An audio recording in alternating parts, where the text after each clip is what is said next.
রাধে রাধে। আজকের একটা নতুন জিনিস ঘটেছে। আমার গোপালকে যা বলেছি সেটা শুনে রথের দিন এনে দিয়েছে। আমার খুব আনন্দ লাগছে। আমার শাশুড়ির কাছ দিয়ে সোনাহার অনেক দিন চাওয়া হচ্ছে, হার আর দিচ্ছে না।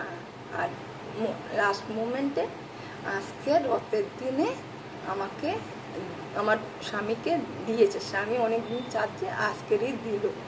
সেই জন্য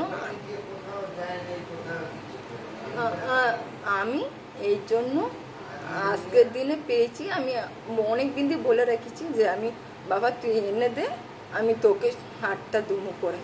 হ্যাঁ, সেই হিসাবে আজকে দিয়েছে আমার শাশুড়ি। এই জন্য আমার গোপালকে, সোনা বাবাকে আজকে গিফট করেছি। আর রাধে রাধে। লাইক করবেন, কমেন্ট করবেন, রাধে রাধে। সাবস্ক্রাইব করবেন, বেল আইকন করবেন। রাধে রাধে।